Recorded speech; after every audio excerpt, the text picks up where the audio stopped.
professoras adoecidas com redução de remuneração.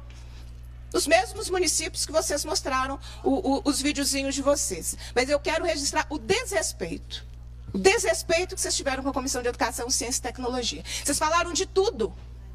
E não falaram do objetivo desta audiência pública. A municipalização em Belo Horizonte. Isso demonstra que vocês têm medo do debate.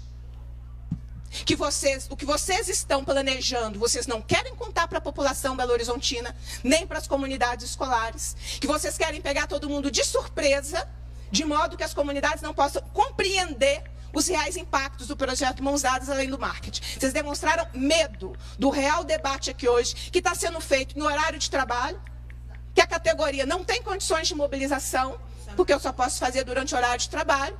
Mas quem sabe a gente faz essa audiência numa grande paralisação da capital mineira, para que a categoria de Belo Horizonte possa participar. Não é? Porque aqui era para debater conteúdo. É isso que eu estou espantada. Debater conteúdo. Apresenta um plano para a gente. O que vocês pretendem para Belo Horizonte? Queremos Belo Horizonte por isso, por isso, por isso. Estamos ofertando isso, isso e isso. Qual foi o medo do debate? Vocês tiveram medo de debater Belo Horizonte nessa audiência. O que é lamentável, não pode ser um comportamento de um poder público. E a Bia sabe que eu sempre costumo falar ao final. Eu gosto de ouvir sempre e no final falar. Quando a gente já ouviu, já aprendeu, já formou uma opinião, já decidiu se concorda, se não concorda, qual o caminho que a gente vai seguir na nossa fala.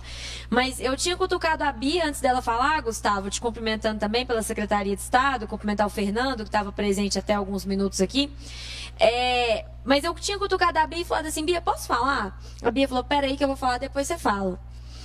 E assim, a fala é bem nesse sentido. A gente veio aqui e eu confesso que como eu não sou de Belo Horizonte, eu sou de Divinópolis, você fez questão de chamar a atenção para a minha regional durante a sua fala, e eu tenho coisas para te dizer sobre a municipalização em Bambuí, se você quiser ir por esse caminho. Mas você fez questão de falar que eu sou de Divinópolis, então como eu não sou de Belo Horizonte, eu tive que estudar a municipalização em Belo Horizonte, o que são as perspectivas, parece que são 29 escolas, parece que algumas são exclusivas de anos iniciais, aí eu tive que estudar e me preparar para estar aqui hoje, já que a gente não domina todos os assuntos do mundo, né? Mas se a gente se propõe a estar numa mesa para debater um assunto com a confiança de 70 mil mineiros que votaram em mim, eu tenho que dar conta de fazer esse debate. Então, a gente se prepara, a gente vem para cá, eu tenho certeza que o Charles se preparou, como secretário ele já sabe quase tudo, mas se preparou para além, como alguém que vai vir discutir uma pauta tão sensível. Eu tenho certeza que o Diego estudou muito, tudo que ele traz pelo DIEESE é muito bem fundamentado. Eu tenho certeza que a Denise, a Clarice, a Flávia, a Poliana estudaram demais para se preparar para estar aqui hoje e fazer o melhor debate sobre a municipalização em Belo Horizonte. E aí, enquanto eu estava te ouvindo, eu fiquei pensando em como que a gente está vivendo um surto coletivo nessa manhã. A gente realmente está vivendo isso. E aí você traz o exemplo de Bambuí, em que a gente ouve a aprovação de lei, e Bambuí, pelo menos, está melhor do que o que vocês estão fazendo em Divinópolis. Eu pautei Divinópolis aqui nessa casa ontem. Vocês estão tentando fazer a municipalização em Divinópolis sem aprovação de lei, Gustavo. E aí eu vou levar isso para o Ministério Público, eu vou levar isso para o Tribunal de Contas, porque já que você trouxe outras cidades, cabe dizer aqui em público, com inclusive parceiros... Com inclusive parceiros, né, da Secretaria de Estado de Educação que estavam colando cartaz, vai ser fundado o sindicato dos que ocupam de cargos comissionados na gestão. Pessoal pregando cartaz a favor da municipalização em outras cidades, enquanto a gente fala de Belo Horizonte, ou deveria estar falando de Belo Horizonte aqui. Então, assim, em Divinópolis, vocês estão fazendo esse processo de tentar municipalizar, mas lá atrás eu era presidenta da Comissão de Educação lá. Vocês não deram conta de pautar o projeto na Câmara. Com o prefeito batendo palma para vocês de manhã, de tarde, de noite, a secretária municipal de educação doida para municipalizar, a Câmara e o nosso movimento fizemos com que o prefeito não tivesse coragem de levar o projeto para a Câmara do Mãos Dadas.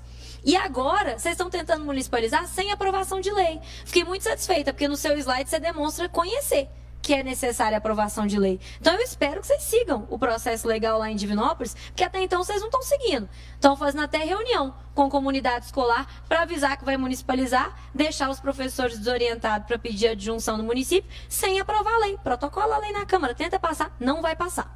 Não vai passar. Porque a gente vai articular como a gente articulou em 2021, 2022, e o prefeito não vai ter coragem de pautar isso na Câmara. Ainda mais porque ano que vem tem eleição. Então, a gente tem um outro processo que precisa falar sobre as outras cidades, que você não mostrou aqui, que é São Gonçalo do Rio Abaixo. São Gonçalo do Rio Abaixo, Gustavo, vocês tentaram fazer a municipalização e aprovar o projeto de lei na Câmara durante o recesso parlamentar e o recesso escolar. Os vereadores não estavam lá para poder discutir o processo com a comunidade, fazer audiência pública. Os professores estavam de férias, porque a gente é filho de Deus, a gente tem direito a férias também. As ASBs de férias, os pais, alguns viajando com os meninos, e vocês tentando fazer a aprovação de lei no município durante o recesso parlamentar e o recesso escolar. Então, eu recomendo de coração que esse exemplo seja incluído. Como que vocês estão lidando com os municípios e tentando aprovar as coisas, como disse a Bia, na véspera do Natal ou em recesso? Estou trazendo todos esses exemplos de outras cidades porque você trouxe exemplos de outras cidades. Enquanto a gente está aqui, e eu estudei para estar aqui, para falar de Belo Horizonte. Importante dizer também que, já que a gente está falando de outros municípios, Betim é uma cidade com educação infantil a partir dos 4 meses. Quantas escolas de Minas têm vaga para educação infantil a partir de 4 meses? Vocês têm esse levantamento? Eu não tenho, mas é interessante fazer. Porque Divinópolis, por exemplo, não tem. Divinópolis atende a partir de 2 anos, em 3 escolas, numa cidade com 250 mil habitantes. Então, eu sugiro, e seria muito mais palatável para a gente aqui na Comissão de Educação, vocês pensassem em falar de municipalização em escolas que já cumprem o mínimo da sua obrigação, que é a educação infantil.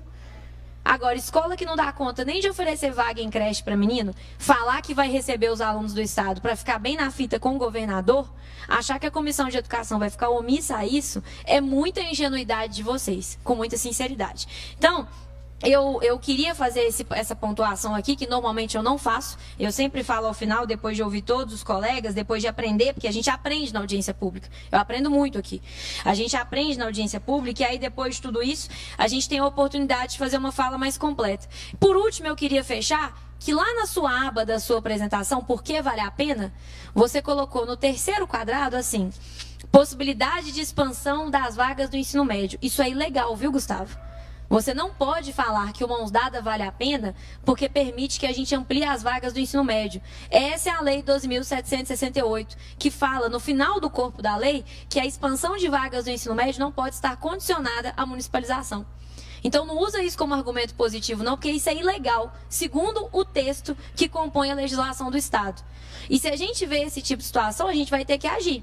Porque vocês estão chantageando municípios para dizer que, para ampliar o ensino médio, especialmente o ensino médio em tempo integral, que tem sido catastrófico em muitas cidades, vocês precisam municipalizar. Então, eu te peço, formalmente em público, que retire esse argumento, já que é um argumento ilegal e que diz respeito a essa casa, já que aqui as leis são votadas e a gente espera que o governo de Minas leve em conta o que a gente põe no papel, na Constituição do Estado e em todo o regimento que cuida de como o mineiro vai ser tratado no dia a dia.